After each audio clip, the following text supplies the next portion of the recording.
At the family business meeting, my uncle said, "You're the reason we lost that client." Aunt whispered, "Pathetic." I clenched my fists. 30 minutes later, the client walked in and asked for me by name. "I, Lydia, work at my family's furniture business. It's not thriving, and honestly, things have been tough. My uncle Keith runs the show, and he's always been dismissive of my efforts. During a recent family meeting, he blamed me for losing a major client, and my Aunt Margie added a quiet pathetic under her breath. I was furious but didn't say much. Then, something unexpected happened. The client walked in, asked for me by name, and it completely turned everything around. It was one of those unbearable summer days in Fairmount, where the sun beat down relentlessly, making everything feel sticky and uncomfortable. I had been working at Callaway Furniture for years now, trying to contribute my own ideas, trying to carve out my own place in the family business. But, truth be told, it felt like I was always the outsider. Everyone else, my uncle, his sons, and even my aunt, always seemed to be on the same page, while I was constantly fighting to be seen and heard. My uncle, Keith Callaway, had been the man who ran everything. He was tough, no nonsense, and always had a way of making you feel like you were either with him or against him. The business was his pride, his legacy, and it was clear that he'd rather burn it all down than let anyone change it in a way that didn't fit his vision. Then there was Aunt Margie. Quiet, always polished, always composed, at least on the outside. Inside, I knew she didn't think much of me. I was too young, too eager, too different. My ideas, my energy, they just didn't seem to fit the family dynamic. I could never shake the feeling that she looked at me with a mixture of pity and disdain. Despite this, I stuck around. I loved this place, this old, dusty store that had been in our family for generations. But it was clear it wasn't thriving anymore. The competition was fierce, and we were barely scraping by, just managing to hold on to what we had. I didn't blame my parents for the state of things, but I knew they were tired. They were always caught in between my uncle's old-school methods and my attempts to push the business into the modern world. This particular meeting started like any other, tense, uncomfortable, and full of unspoken frustration. It was supposed to be a strategy session for dealing with a major client, Westbrook Industries. We had been courting them for months, but, as usual, the final pitch had been left in the hands of my uncle's sons. My contributions, my ideas, my designs, had been swept aside, overlooked, despite the fact that I had spent hours working on the proposal. I'd stayed up late, rearranged the showroom displays, and even done some research on their needs, all in the hopes of impressing them. But then, we lost the deal. The client walked away, and the blame fell squarely on my shoulders. Uncle Keith called the meeting to order, and within minutes, it was clear who he thought was responsible for the failure. His eyes, sharp and unwavering, locked onto me from across the room.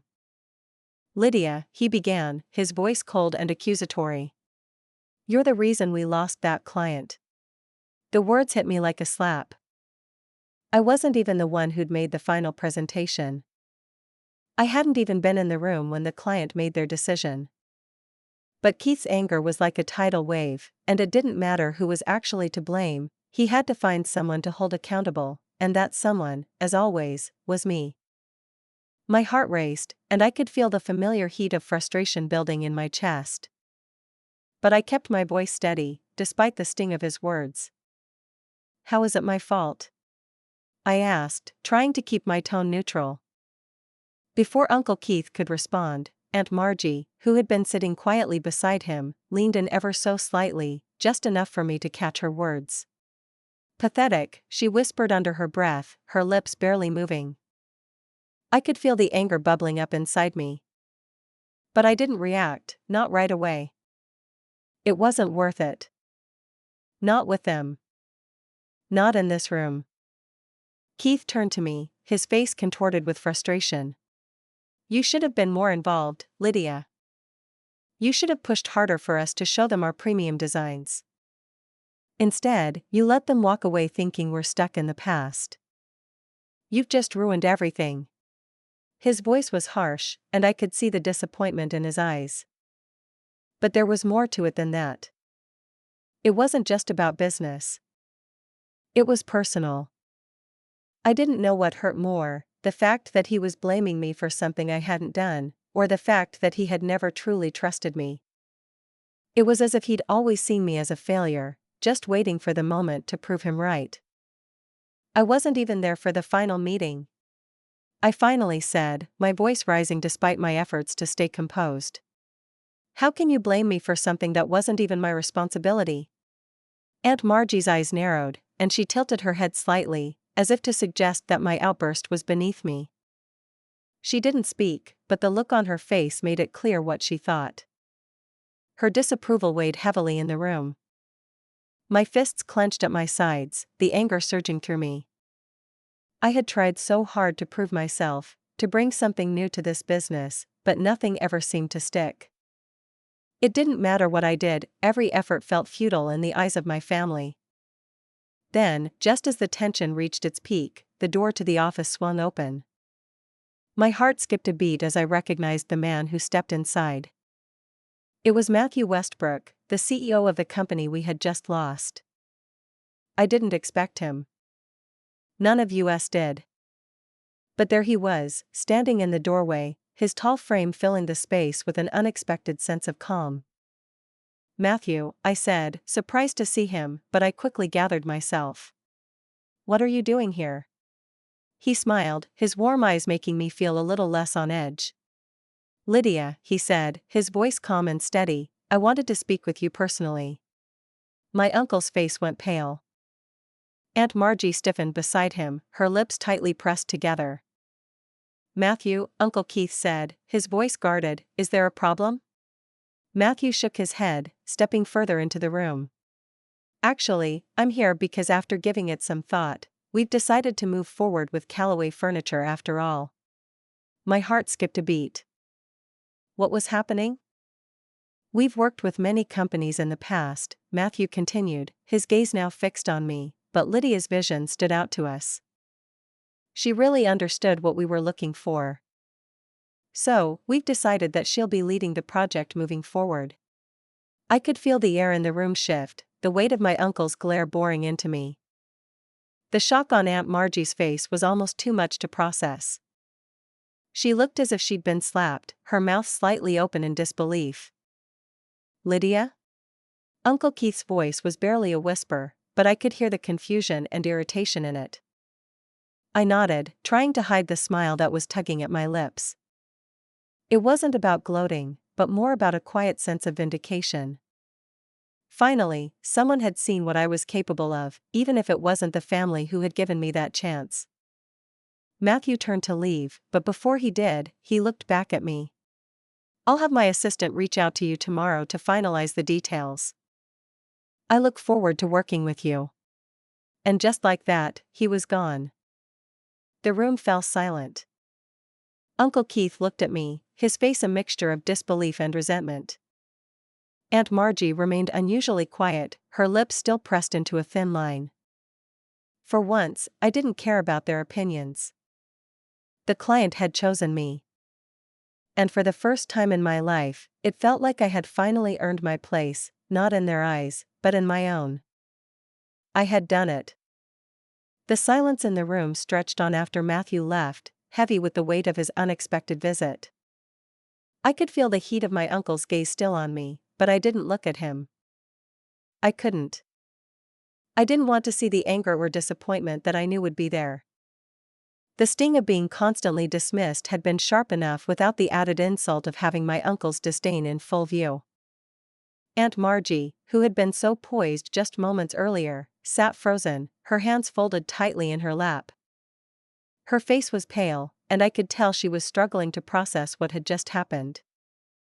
I let the silence linger a little longer, taking a few deep breaths to steady my racing heart. The tension that had gripped me just moments ago began to ebb away, replaced by a quiet but undeniable feeling of triumph. Finally, my uncle spoke. His voice was low, tight with restrained emotion. I don't know what just happened, Lydia, he said, the words almost a growl. But you better not screw this up.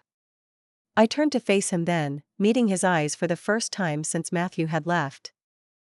There was no apology in his voice, no sign of acknowledgement that maybe he'd been wrong to blame me. Instead, his words felt like another challenge, one more test I'd have to pass.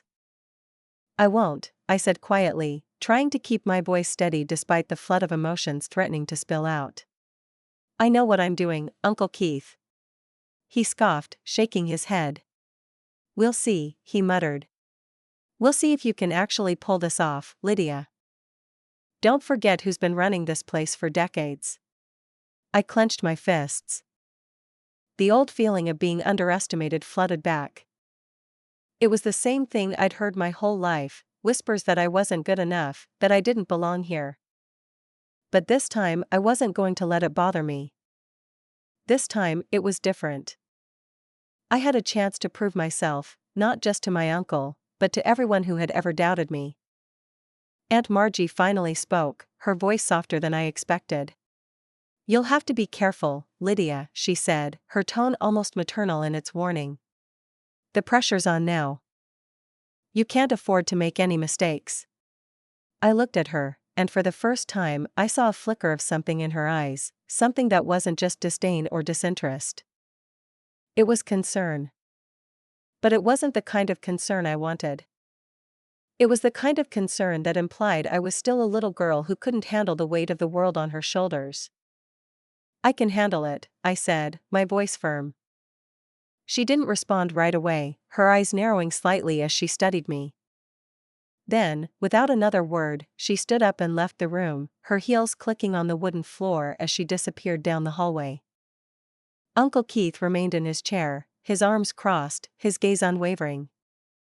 He was waiting for me to say something, probably hoping I'd admit that I couldn't handle the pressure, that I would fall flat on my face like so many times before.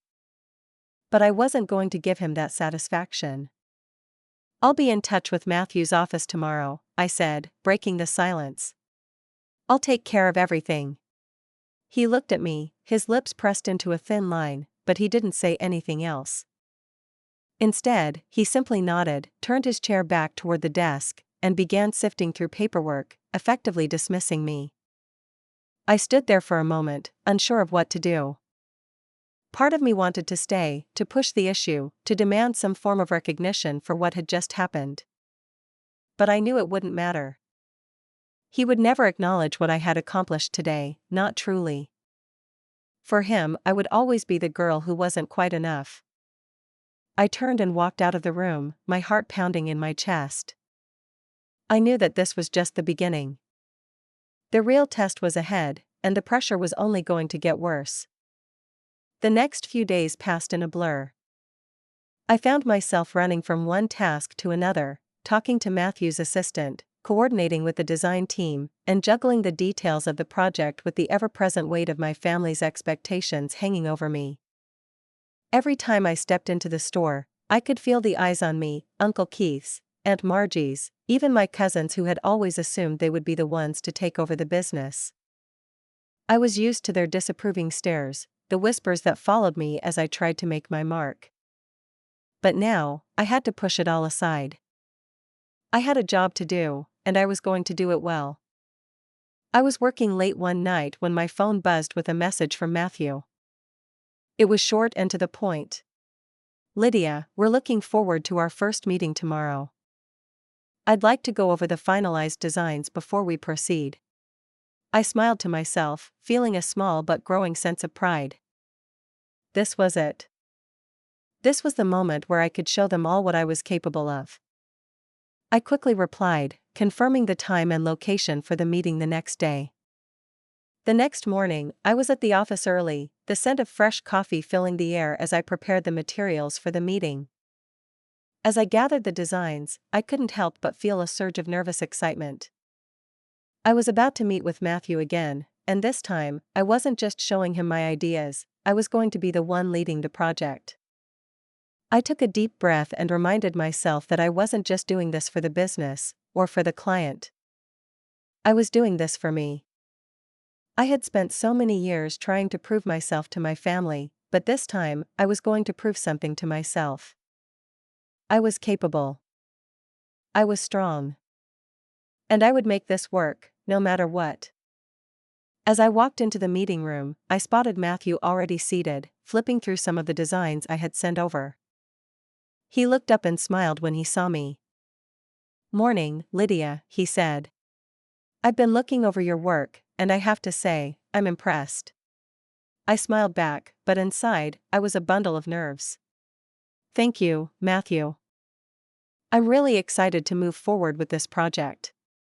We spent the next few hours going over the details, tweaking the designs, and making sure everything was in place.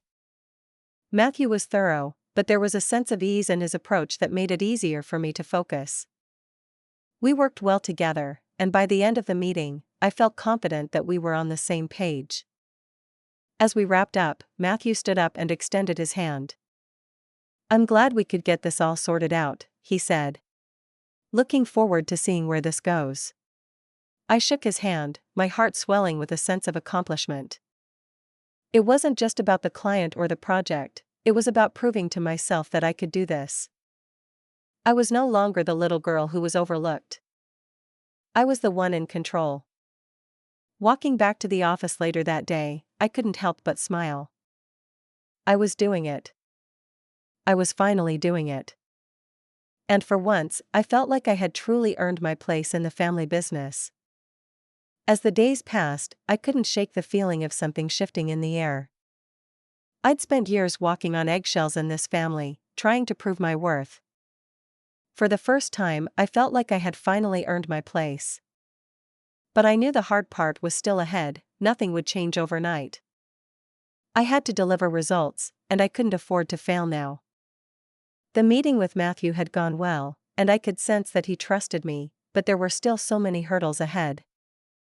The project wasn't going to manage itself, and I couldn't hide behind my ideas anymore. I had to make them happen. The following week, I threw myself into the project, pushing harder than I ever had before. I spent hours going over every detail, double-checking designs, and even revisiting old strategies that we'd used before. But this time, everything felt different. There was a new fire in me.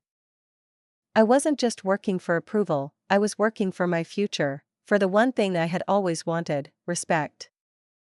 But as the days wore on, I could feel the eyes of my family on me more and more. I wasn't naive enough to think they'd just accept this change. I knew Uncle Keith and Aunt Margie, despite what had happened with Matthew, wouldn't just let it slide. They were proud people, and pride didn't always bend easily. One afternoon, about 2 weeks into the project, I was in the design studio when I got a message from Matthew.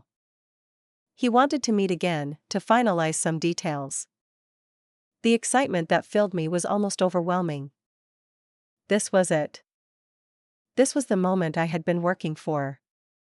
When I walked into the office for the meeting, I found Matthew seated with a contractor and a few other representatives from Westbrook Industries.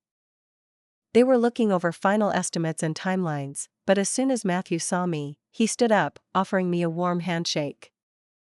"Lydia," he said with a genuine smile, "I'm glad to see you here. We're ready to move forward. The final approvals are in, and we want to start construction on our office space in 2 weeks. We're trusting you to lead this project from here on out." I had done it. I had officially secured the deal. Not only had I salvaged the business relationship, but I was now the one leading the project. The feeling of triumph was almost too much to bear. As the meeting continued, I could feel a quiet tension building. Uncle Keith had shown up unexpectedly. He stood near the door, arms crossed, watching me closely, as if waiting for me to make a mistake. Aunt Margie was beside him, her face unreadable, but I knew she was watching too, her eyes narrowed. Matthew turned to Uncle Keith and Aunt Margie, giving them a courteous nod. "It's been a pleasure working with you both," he said, "but I think we're in good hands with Lydia moving forward." I couldn't help but notice the shift in their expressions. Uncle Keith's face darkened, and Aunt Margie's lips pressed together, thin and tight. I had never seen them so visibly unsettled before. After the meeting, as everyone began to filter out of the room, Uncle Keith stopped me in the hallway. I don't know what kind of game you're playing, Lydia, he said, his voice low and edged with frustration, but you better not mess this up. I didn't flinch. I won't, I said firmly, holding his gaze. This project is mine now, Uncle Keith. It's time for you to accept that. For a moment, he just stared at me, his eyes hard and cold. But then, he just turned and walked away, leaving me standing there. There was no apology, no recognition of my work or my efforts. But that didn't matter. I didn't need it from him anymore. That night, I returned home after a long day, exhausted but energized. I had never felt more sure of myself. I was doing it, I was proving that I could stand on my own, that I didn't need to hide in the shadows of my family's expectations. The following weeks were a whirlwind of activity, but I handled it with a confidence I had never known. The project with Westbrook Industries was progressing smoothly.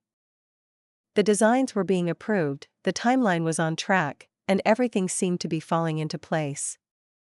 But the best part? My family had started to take notice. Uncle Keith was still aloof, his pride keeping him from fully admitting I was capable, but he was no longer dismissive. He had started consulting with me on some aspects of the business again, though it was clear he didn't want to give me too much credit. Aunt Margie, on the other hand, had started asking me more questions about my design choices, though her voice was always careful, as though afraid to fully accept that I might actually know what I was doing. One afternoon, just a month after Matthew's visit, I received a call from the Westbrook team. They had finished their final walkthrough, and everything was ahead of schedule. The client was so happy with how everything was progressing that they wanted to bring in additional projects to work on with us. I couldn't believe it. This was my moment. I had turned everything around, not only had I saved the client, but I had cemented my position as a leader in the family business. The respect I had longed for, the one thing I never thought I would get from my family, was starting to manifest. The next family meeting was scheduled not long after I got the news from Westbrook. When we all gathered in the conference room, I could feel the change in the air. There was still tension, but it was different. Uncle Keith stood at the head of the table, flipping through papers, but his eyes flicked toward me every now and then, the look in them softer than it had been before.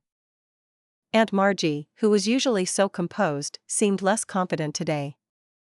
Her usual coldness toward me was absent, replaced by something that looked almost like hesitation. "Well, Lydia," Uncle Keith began, his voice begrudgingly respectful, "we got a call from Westbrook today. They're happy with your work. Seems like you know what you're doing after all." The words were a little awkward coming from him, but they were there. He hadn't said it outright, but the implication was clear. Aunt Margie nodded, though there was still a sharpness to her tone when she spoke. "I'll admit, you've done well. It's impressive, Lydia." I couldn't stop the small smile that tugged at my lips. The words felt good, but I knew they were still tempered with doubt. But what mattered wasn't their praise. It wasn't their approval. What mattered was that I had done it on my own terms. I had proven to myself that I was capable, that I could succeed even in the face of their dismissiveness and skepticism. In that moment, I realized that I didn't need their approval anymore. I didn't need them to tell me I was good enough. I had already proven it. And that was the sweetest revenge of all.